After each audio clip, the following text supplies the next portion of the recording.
Folks, this is 8th question of our AZ-305 exam practice question series.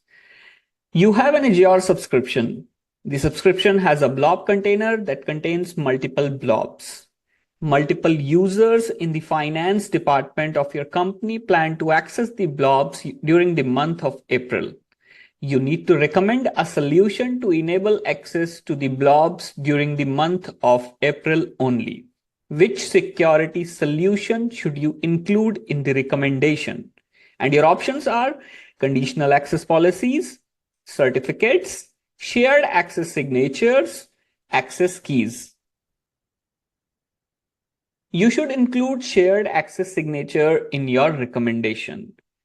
Shared access signatures, also called as SAS, allow you to grant limited access to Azure storage resources such as blobs for a specified period. In this case, you can create a SAS token that provides access to the blobs in the container for the month of April. The SAS token can be configured to expire at the end of April, ensuring that access is automatically revoked after the specified period. This approach is secure and ensures that access is time-bound, meeting the requirement of enabling access only during April. Folks, let's head to Azure portal to understand how you can create a shared access signature token and how you can configure these time-based settings. And there are more settings that you can control.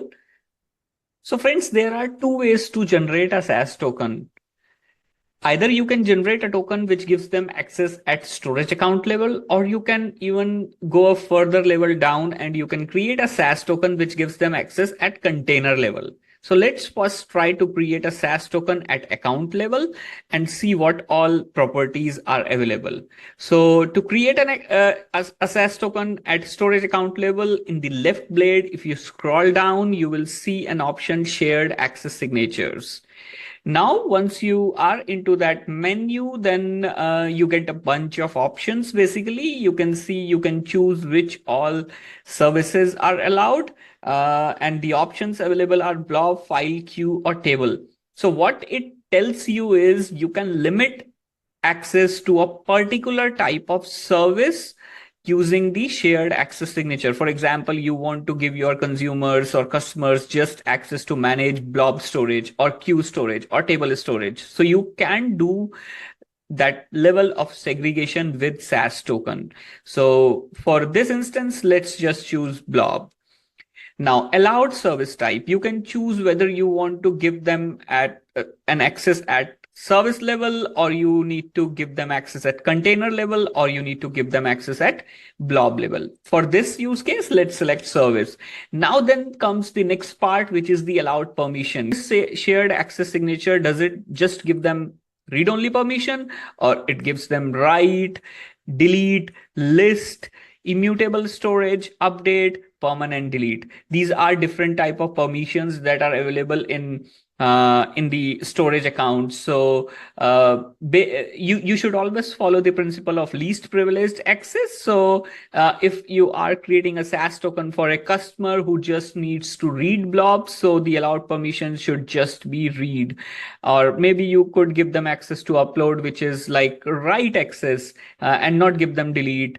So based on your requirements, you have to choose the properties here. Now, the next part is blob versioning permissions, enable deletion of versions, then allow blob index permission. So there are certain permissions that you can choose based on your requirement. Then comes the part which was being talked about in our question, start and expiry date. So you can set a certain period during which this SAS token will work. So, for example, you want this token to get active after 10 days. So maybe you could choose that particular date. Obviously, I'm getting a warning because my start date is before the end date. So if I change my end date also, the warning goes away. Now you can choose a particular time as well on when this SaaS token becomes active and on when this SaaS token gets deactivated. So the question was talking about granting access just throughout the month of April. So that's how you can limit it to a particular duration, and you just don't need to wait for April to start and then generate the token. And then you can choose the time zone as well. Now the next part is allowed IP addresses. So for example, you want to restrict access to just a subset of users maybe within your organization. So you can have your IP range of your internal virtual networks here specified so that the token just works from inside the organization. For example, if the token gets leaked and someone tries to access your blobs over the internet, but if you have the IP address restriction already specified, their requests will be denied even though the blob had read or write access. Now, then you have the option to specify the allowed protocols. The recommendation is just to use HTTPS, but you have option to choose HTTPS and HTTP as well. Preferred routing tier is more around like if you are using the Microsoft backbone and those sort of things. So you can change these tiers, and then you need to choose the signing key. Basically, there are two signing keys that get created by default. You can go ahead and create others as well, the custom keys. But for now, I'll just keep signing key 1 and then generate SaaS and connection string. Here, the connection string has got generated, the SaaS token has got generated, and the blob service SaaS URL has also got generated. So you could probably share this URL with your customers or consumers, and they should be able to access the storage account using this URL.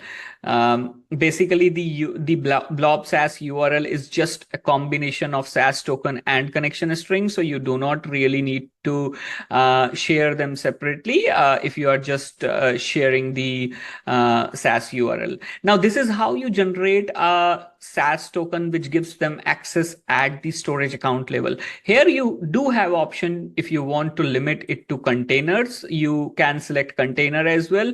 But if you just want to limit it to, let's say you have 10 containers in a storage account and you want to limit it to just one of them. So the way you do it is you need to go into your containers, and then, for example, I just have a logs container at the moment. I need to grant this logs container access to customers. So you need to click on the three dots on the right hand side of the container and select generate SaaS. Now you can see the difference here. The options are a bit less because now the SaaS token that you are creating is pretty much restricted to this particular container only. Signing method, again, you can either use the account key, which we briefly discussed when we were creating the SaaS token at container level, or you do have option to create user delegation keys as well. I don't have access to my account at this point. Let's switch to account key. Then again, you can see both the keys. Then you do have option to use stored access policies as well. I have not created any stored access policy, but if you want, you can create. Now the next part is again the pretty standard options that you could see, the permissions that your SaaS token needs to have. All the options are standard here. Just the difference is that earlier you were creating a SaaS token which was giving access at the account level. Now you are creating a SaaS token which is giving them access at the container level. So folks, I hope you now understand how we create SaaS token, and you have more context around how you need to approach whenever you have such questions in the exam. So multiple questions can be formed to which would be revolving around SaaS token. In this question, we were talking about a particular time frame. Then we could also say that the requirement could be that the access needs to be granted from a subset of IPs. We can do that as well here by using the allowed IPs. Maybe the question could be that the allowed protocol is just HTTPS and not HTTP. So again, you have the option to implement that limitation as well here. Let's head back to our questions now. Question number 9. You have several Azure App Service web apps that use Azure Key Vault to store data encryption keys. Several departments have the following requests to support the web app. Which service should you recommend for each department's request? Now, the first department is Quality Assurance Department, and the requirement is require temporary administrator access to create and configure additional web apps in the test environment. And your options are Entra ID Privileged Identity Management, Azure Managed Identity, Entra ID Connect, Entra ID Identity Protection.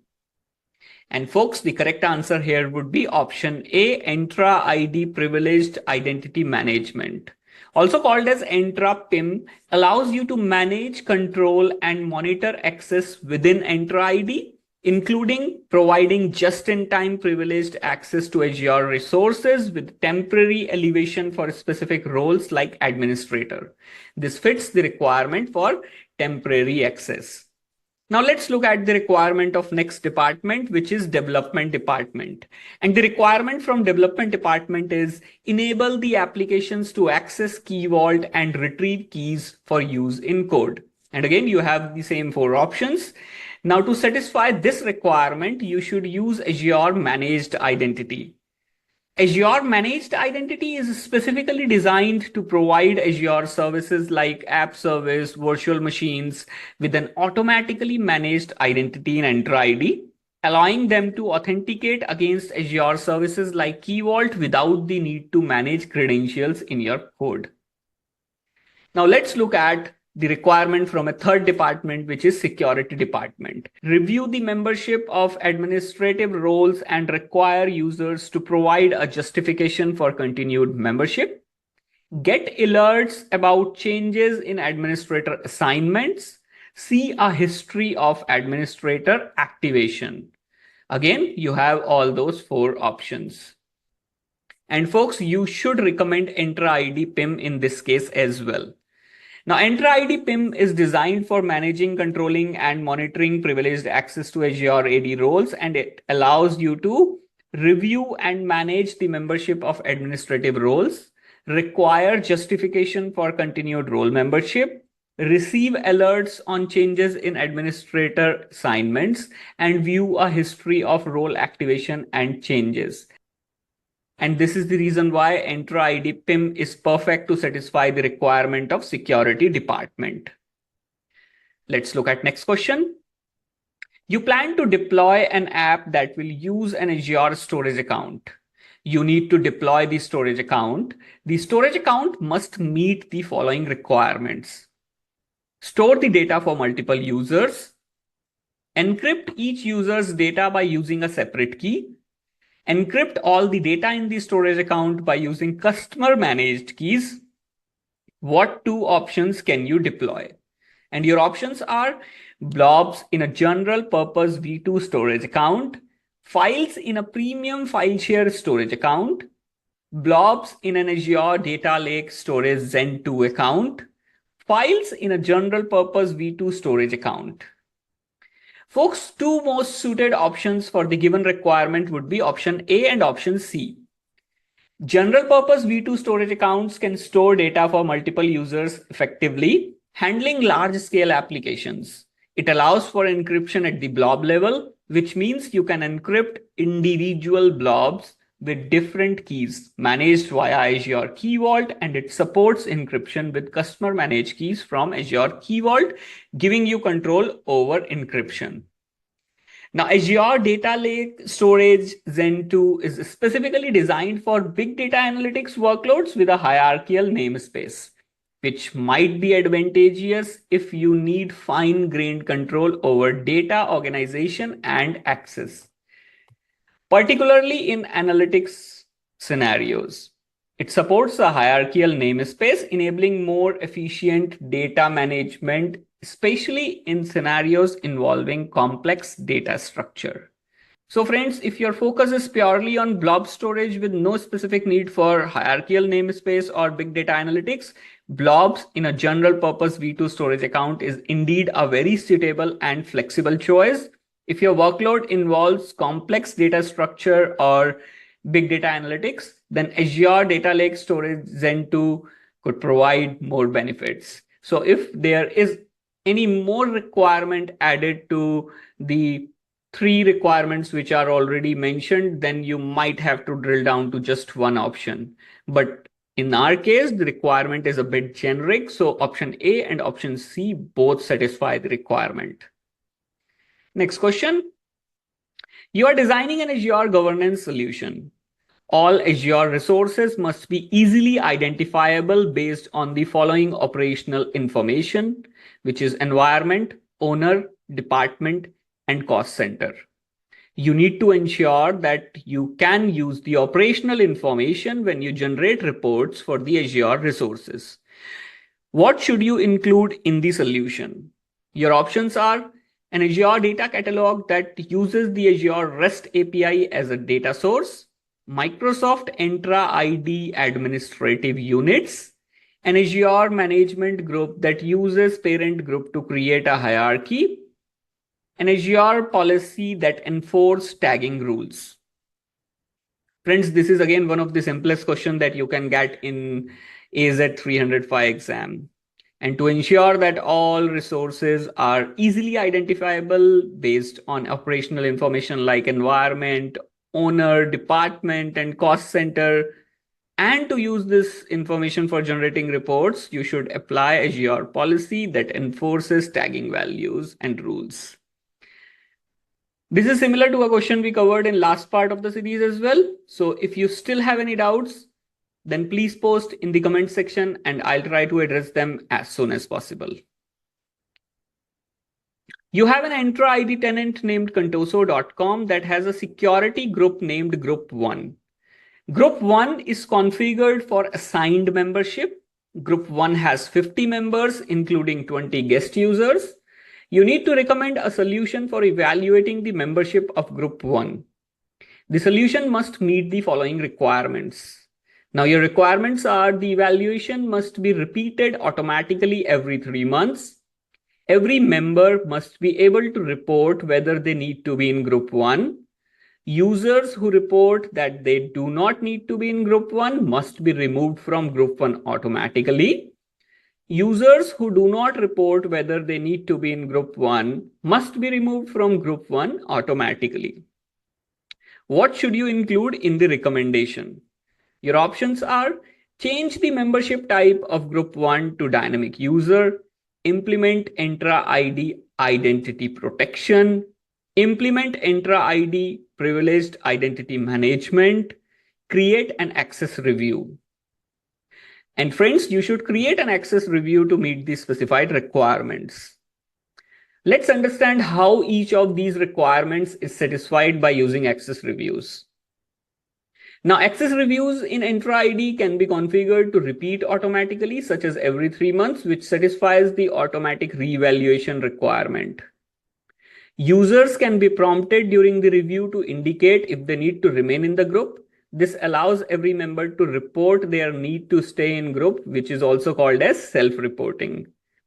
Now, users who either do not respond to the review or indicate they do not need to be in the group can be removed automatically based on the review result, which satisfies the last two requirements of automatic removal. Next question, friends. You have an Azure subscription.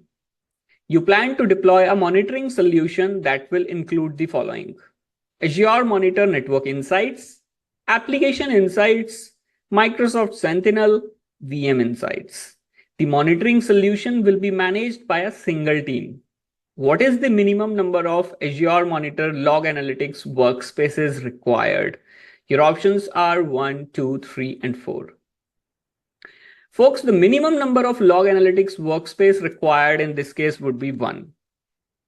Reason being, all the services mentioned here, which is Azure Monitor, Network Insights, Application Insight, Microsoft Sentinel, and VM Insights can send their log and metrics to a single log analytics workspace. Next question, folks. You have an Azure subscription. You need to deploy a relational database. The solution must meet the following requirements: support multiple read-only replicas, automatically load balance read-only requests across all the read-only replicas, minimize administrative effort. What should you use?